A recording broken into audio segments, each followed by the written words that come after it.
இன்னைக்கு நம்ம ஒரு முக்கியமான காரியத்தை குறித்து தியானிக்க போகிறோம். யோவான் 15ஆம் அதிகாரத்துல 1ஆம் வசனத்துல இருந்து அப்படியே. என் பிதா திராட்சை தோட்டக்காரர். என்னில் எந்த கொடி கனி கொடாதிருக்கிறதோ அதை அவர் எடுத்து போடுகிறார். கனி கொடுக்கிற கொடியையோ அதிக கனிகளை கொடுக்கும்படிக்கு சுத்தம் பண்ணுகிறார். இப்போ இந்த இடத்துல என்ன சொல்லப்படுது? பிதா தான் என்னவா? திராட்சை தோட்டக்காரர். அப்போ அவர்ல கனி கொடுக்குதுன்னா இதை இயேசு சாமி தான் சொல்றாரு. அப்போ அவர்னா அப்போ ஒரு திராட்சை தோட்டம் இருக்கு, அதுல செடிங்கெல்லாம் இருக்கும். அப்போ ஒரு செடியை தான் அவர் குறிப்பிடுகிறார், அவர்னு தன்னை சொல்லிக்கிறார். அப்போ இயேசு சாமி ஒரு செடி. அப்போ என்னில்ல நீங்க கனி கொடாதவர்கள்னா அதுல இருக்க அந்த கிளைகள் கனி கொடுக்கும். அப்போ அந்த மாதிரி அந்த கிளைகள் எந்த கிளை கனி கொடுக்கலையோ அதை என்ன பண்ணுவாரா? அதை அவர் எடுத்து போடுகிறார். அந்த கிளையை என்ன பண்றாரு? எடுத்து போட்டுறாரு. கனி கொடுக்கிற கொடியையோ அந்த கொடியை என்ன பண்றாரா? இன்னும் சுத்தம் பண்றார் அப்படின்னு சொல்லிட்டு சொல்லப்படுது. 3ஆம் வசனம் என்ன சொல்லுது? நான் உங்களுக்கு சொன்ன உபதேசத்தினாலே நீங்கள் இப்பொழுது சுத்தமா இருக்கிறீர்கள். இப்போ இந்த இடத்துல என்ன சொல்லப்படுது? நான் உங்களுக்கு சொன்ன அந்த உபதேசத்தினால நீங்க என்ன பண்றீங்க? இப்போ சுத்தமா இருக்கிறீங்க. அப்போ முதல்ல கனி கொடுக்கிற அந்த கொடியை என்ன பண்றாரு? சுத்தம் பண்றாரு. அப்போ சுத்தமா இருக்கிறதுனா அவர் சொன்ன உபதேசங்களை கேட்கறது. அப்போ அவர் சொன்ன உபதேசங்களை நம்ம கேட்டோம்னா என்ன ஆகும்? நம்மளும் சுத்தமா இருப்போம். அடுத்து, என்னில் நிலைத்திருங்கள், நானும் உங்களில் நிலைத்திருப்பேன். கொடியானது திராட்சை செடியிலே நிலைத்திராவிட்டால் அது தன்னாலே கனி கொடுக்க மாட்டாது போல நீங்களும் என்னில் நிலைத்திராவிட்டால் கனி கொடுக்க மாட்டீர்கள். இப்ப 4ஆம் வசனம் என்ன சொல்லுதுன்னா, ஒரு செடியோட அந்த கொடி இணைஞ்சிருக்கும் பொழுதுதான் அதால கனி கொடுக்க முடியும். அது ஒரு அந்த கொடியை மட்டும் நம்ம கட் பண்ணி போட்டோம்னா அதுவா தானா கனி கொடுக்குமா? கனி கொடுக்காது. அதுதான் 4ஆம் வசனம் சொல்லப்படுது. அடுத்து 5ஆம் வசனம் என்ன சொல்லுது? நானே திராட்சை செடி, நீங்கள் கொடிகள். ஒருவன் என்னிலேயும் நான் அவனிலேயும் நிலைத்திருந்தால் அவனே மிகுந்த கனிகளை கொடுப்பான். இப்போ யார் கனி கொடுப்பானா மிகுந்த கனிய? ஒருவன் என்னிலேயும் நான் அவனிலேயும் நிலைத்திருந்தாக்கா அவன் என்ன பண்ணுவானா? மிகுந்த கனிகளை கொடுப்பான். அப்போ நம்ம அவர்ல நிலைத்திருக்கிறோமா?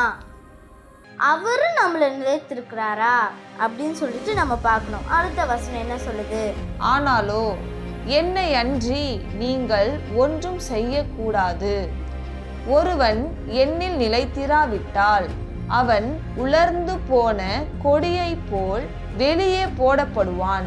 அப்படிப்பட்டவைகளை சேர்த்து அக்கினியிலே போட்டு சுட்டெரிக்கிறார்கள். இப்போ 6ஆம் வசனம் என்ன சொல்லுது? என்னை தவிர நீங்க எதுவும் செய்ய முடியாது. ஏன்னா அந்த செடியோட அந்த கொடி இணைந்திருக்கும் பொழுதுதான் அது கனி கொடுக்கும். அந்த கொடியை மட்டும் நம்ம வெட்டி போட்டோம்னா அதுவா தானா கனி கொடுக்குமா? கொடுக்காது. அதை தான் இங்கே சொல்கிறாங்க, என்னை அன்றி உங்களால் என்ன பண்ண முடியாது? வேறு கனி என்ன பண்ணாது? கொடுக்க முடியாது. அடுத்து, ஒருவன் என்னில் நிலைத்திராவிட்டால், ஒருத்தவன் என்ன பண்ணுறான்? என்னில் நிலைத்திராவிட்டால் அவன் உலர்ந்து போன கொடியை போலே வெளியே போடப்படுவான். இப்போ ஒருத்தவன் என்னில் நிலைத்திரலனா, என்னெல்லாம் அவன் நிலைத்து நிற்கலனா அவன் என்ன பண்ணானா? உலர்ந்து போன ஒரு கொடியை போலதான் என்ன பண்ணுவானா? வெட்டி போட்டுருவாங்களாம். அந்த வெட்டி போட்ட கொடியை என்ன பண்றாங்கன்னா அப்படிப்பட்டவைகளை சேர்த்து அக்கினியிலே போட்டு சுட்டெரிக்கிறார். இப்போ பிதா தான் சுட்டெரிக்கிற வேலைலாம் பண்றார். ஏன்னா அவர் தான் என்ன படித்தோம்? ஃபர்ஸ்ட் வசனம், திராட்சை தோட்டக்காரர். அவரில் நிலைத்திருக்காத கொடிகளெல்லாம் அவர் என்ன பண்ணுறாரு? சேர்த்து அதை என்ன பண்ணுறாருன்னா அக்கினியில் என்ன பண்ணுறாரு? எரியும்படி போட்டுறாரு. அடுத்த வசனம் என்ன சொல்லுது? நீங்கள் என்னிலேயும் என் வசனங்கள் உங்களிலேயும் நிலைத்திருந்தால் நீங்கள் எதை கேட்பீர்களோ அது உங்களுக்கு உண்டாகும். இப்போ இந்த இடத்துல என்ன சொல்றாங்க? நீங்க என்னிலையும் என் வசனம் உங்களையும் நிலைத்திருந்துச்சுன்னா நீங்க எதை கேட்டாலும் அது உங்களுக்கு என்ன படும்? கொடுக்கப்படும் அப்படின்னு சொல்லிட்டு சொல்றாங்க.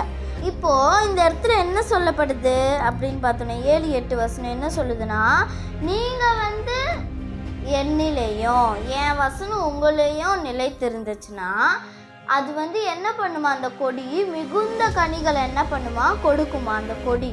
அப்போது அது மிகுந்த கனிகளை கொடுக்கும் பொழுது அந்த செடிக்கு அந்த கொடி என்னவாகுமா, சீசனாக ஆகுமா. அப்போது அது சீசனாக ஆகும் பொழுது அந்த திராட்சை தோட்டக்காராகிய அந்த பிதா என்ன பண்ணுவாராம், புகழப்படுவார் அப்படின்னு சொல்லிட்டு சொல்லப்படுது.